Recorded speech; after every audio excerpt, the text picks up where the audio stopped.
Olá pessoal, muito bem-vindo à revisão de pressurização e eventualmente esse mesmo vídeo pode receber mais questões e eu vou estar avisando isso aí lá nas atualizações, tá legal?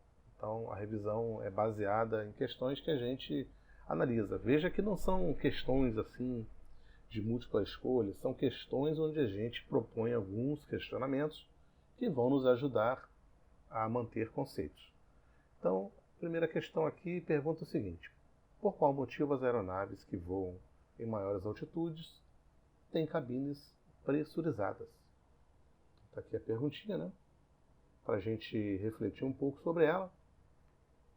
Mas antes eu queria fazer a seguinte pergunta: quais são as vantagens de voar em maiores altitudes? Então, baseado no vídeo que a gente viu, no vídeo passado, né, a gente viu a atmosfera, fisiologia humana e performance da aeronave, a gente usou essa representação gráfica. Logo aqui embaixo que você percebe uma associação relativa à densidade, né, ou seja, ao nível do mar, a densidade é maior, e essa densidade vai diminuindo à medida que a aeronave vai ganhando altitude. Então, a gente está falando aqui da troposfera, né?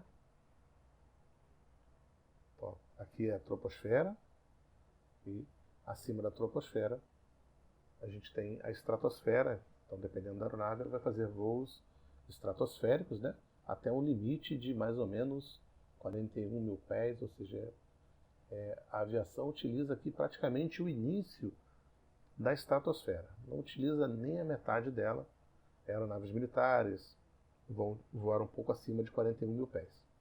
O motivo da aviação se manter em 41 mil pés é o perigo da despressurização, né? Dá para voar um pouco acima, mas quanto maior a altitude, maior o perigo na hora da despressurização, mais explosiva será a despressurização. Então, por uma questão de segurança, a aviação tenta se limitar ali em 41 mil pés.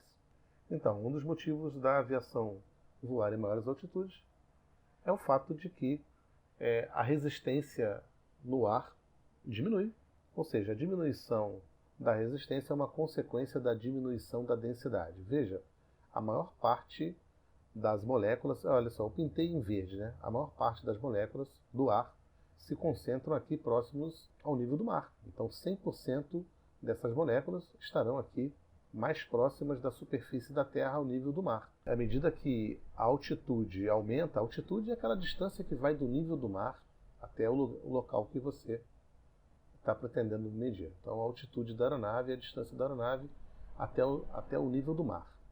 A altura já é a distância da aeronave. Então está aqui uma segunda aeronave, né? A distância dela até o solo, isso a gente chama de altura. Então tem diferença, né, entre altitude e altura. Veja, nas maiores altitudes, as moléculas do ar estão sendo representadas por esses pontos verdes. E aí você já começa a observar que você tem aqui a diminuição da densidade e a diminuição aqui da quantidade de ar disponível. Isso faz com que o ar fique mais rarefeito e, com isso, a resistência ao avanço que a aeronave teria muito maior no solo, essa resistência diminui à medida que a aeronave vai ganhando altitude. Claro, ela não precisa chegar aqui no topo da troposfera, não. A aeronave decolando, ganhando altitude, 500 pés, 1000 pés, 2000 pés, ela vai ter uma redução proporcional na resistência. E a diminuição dessa resistência proporciona um aumento na velocidade da aeronave. A aeronave consegue se deslocar mais com o mesmo gasto, praticamente. Ou seja, com uma quantidade menor de ar, não adianta manter a mesma quantidade de combustível, porque isso seria uma tendência a afogar o motor, né? Proporcional à redução de ar, devido à diminuição de densidade em maior altitude, vai ser também a redução de combustível.